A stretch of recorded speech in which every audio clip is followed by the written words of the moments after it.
Welcome to Shooty SuperCoach, and it's pretty grim viewing at the moment if you're a Cats fan. Doing this one at half-time, and I was somewhat hopeful last week at half-time when we were getting pumped, but it's a different story when you're in Darwin, you're away from home. Oh, it's been a rough watch so far, particularly that second quarter, so don't know. I wasn't exactly expecting to win, but this was not the ideal first half for us. Got a few questions from you guys throughout the live sesh. There are a few names that we'll talk about. I know Raul and Stewart are obviously irrelevant now because they're playing tonight.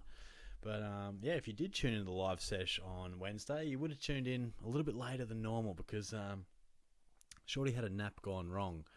I was big day at work. It's been a pretty busy week at work, and I was a bit tired Wednesday. I thought, look, I'll just have a little kip. I'll just jump into bed. You know what, I'll make the most of it. I'll be efficient. I'll put the oven on and I'll chuck my dinner in and I'll just have a 35 minute power nap about 6 o'clock. Cool. Alarm set for 6:30ish. Alarm goes off. Great. Dinner's just about ready. Just roll out. We're refreshed. But I'm like, oh man, feeling pretty cozy here actually. Do you ever, the alarm goes off and you just shut the eyes again because you're just so comfy. But you pretty much know that you're not going to fall back to sleep. Well, at least that's what I thought. And I woke up and it was 7:55, and I was in one of those weird states where you're like, is it 7:55 in the morning? Because if it is, I'm seriously late for work. And if it's 7:55 at night, then I'm seriously late for my live session. So it was lose-lose. But it was the same night. Shorty hadn't slept through the whole night. And I was just like, shit, where did that go wrong? And on one of my TikToks, you can see my food absolutely burnt to a crisp. This chicken parcel only needed 30 to 35 minutes in the oven at 180. I gave it a solid hour 45. It was absolutely roasted. Those potato gems were just pure charcoal, mate. So, disappointing. We just jumped on live in about 5 or 10 minutes after being awake and had cornflakes for dinner at about 10 o'clock. So that's the way it be sometimes. But anyway, at least the Cats are playing well. Anyway, so this week, actually, first I'll show you my trades.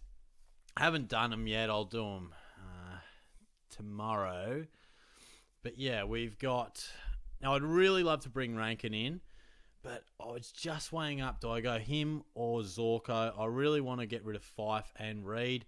They've been pretty good to us. They've had their ups and downs, but it's a pure break-even call on this one because I no longer feel like they can be premiums. There was a while there where I thought, particularly with Fife and Reed a couple of weeks ago, I thought maybe these guys are keepers with this forward line, but I sort of feel like Fife's going to be sub-affected from time to time, and he's just struggling. And Reed, he's looked like a first-year player these last couple of weeks, which is fine. He's going to have his ups and downs, but along with the fact that I think Rankine's bobbed up, Zorko's bobbed up, and even like McRae's looking a bit better in the role, Dylan Moore's bobbed up. So a few more options to the forward line. So I feel like we don't have to grip onto Reed and Fife anymore. So once I made the call that they weren't premiums, well, you got to judge it off the price, and it's time to get rid of them. So Fife to Petrarca, Reed to Zorko.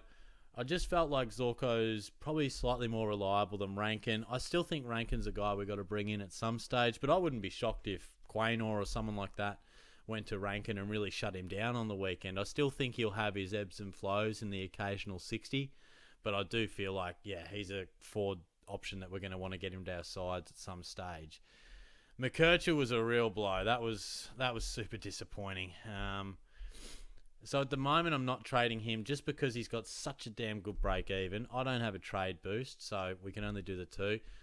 And I'm just hoping, all I've seen at the moment is that he'll definitely miss this week, and then they're going to assess it. So that was a couple of days ago, so I'm not really sure.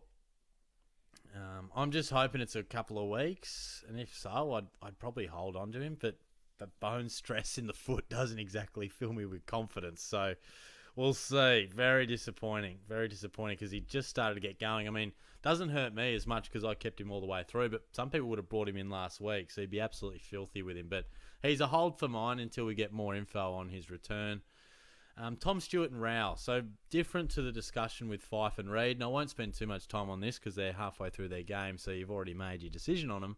But the Fife and Reed call, they're no longer keepers, so we're basing that off on their break-even and their price. Stewart and Raul, I believe they're keepers. So take away their price and their break even. Yeah, it's high. I mean, Stewart's isn't, but he's really dropped away. He's a buy for me. I know he's not playing great in the first half. I haven't checked the scores, but he's just not quite at his best. He's a bit off and the Cats are struggling, but I still feel like the impact of Holmes and Guthrie's playing better football has probably taken him away from averaging 110 to 115, but I still think he'll definitely average between 100 and 105. So Tommy Stewart around the 500k mark, he's a definite buy for next week, or if you didn't already this week. And Raul, he'll bounce back. I mean, he already has. I'm not trying to be a wise guy, but I said it on my live. Keep your premiums. Same with Sheasel. Keep these guys, for goodness sakes. Zach Fish, I want to just touch on, but I mean, he's a trap for mine. There are a few people who, they like to break even, but the player was priced around 300k. I don't know, unless they're absolutely flying, like a Colby McKercher with a really good roll, really good break even. Fish is going to be up and down. I know that break even's great, but at 380, I'm happy to pass. He's just as likely to chuck in a 65 or a 70, or get subbed off, or get subbed on. Fish is not one I want to spend. If he was 250, yeah, bloody oath, but not 385. And then the rookie discussion. You've got Sullivan, you've got Revel, and you got Richards. Now, I'll only talk about Sullivan and Revel because Richards is not. He's still on the bubble. Well, he'll be on the bubble next week, so he's only played the one game. Degoe did come back and he kept his spot, so that's promising. I feel like both these players are just C-grade options as rookies. They're not too bad, but I don't really love either of their job securities. I like Sullivan's scoring ability, but I feel like his job security is worse than Revel's. Revel's got that slightly better job security, but I don't really see it averaging, I don't really see him averaging great numbers, where Sullivan, he's back-to-back 70s, think he could go all right. If I had to choose, I'd go Sullivan, but I don't feel like either of them are hugely necessary. You don't have to jump out of your way to get him. I think Richards, he's definitely, also mature age. He's probably one I wouldn't mind taking a look at. And then just, keep your eye on blokes like, I still think Oliver's a decent buy. Not many will get onto him, but wouldn't shock me if he goes 110 plus. Rosie in a few weeks. Jordan Sweet comes back, so that's handy. I think he's on an extended bench, but he'll be right. He'll come back in. Was there anything else to really cover on? I think that was mainly it. A lot of the talk was about, I would go Zorko over Rankine, but if you can do both or plan to do both over the next 2 weeks, I would do that as well. And then, I think let's just keep rolling through these rookies. You don't have to lock in Revel or Sullivan, but they're options if you need. I'd go Sullivan. But in terms of VC and C, I'm leaning this way, Bontempelli into Gawn. But I think if you have Zach Butters, you could certainly use him. Sarong's another that you could use, player that I don't have. But I'm tossing and turning between Tom Green and Bontempelli. Nick Dacos as well has to be considered. So hopefully, if there's one silver lining with McKercher going down, it's that Sheasel might roll back to the halfback flank and just start finding heaps of the footy again. But feel free to comment any questions you've got below. But hopefully I touched on it in the live. I try to get to those comments Friday afternoon or Saturday morning. But if I don't, hopefully we covered it in the live. You can always skip through that and fast forward through that at your own leisure, because that's up on my channel as well. So, thanks for tuning in, guys. Hopefully the Cats can respond, and I'll talk to you soon. Cheers.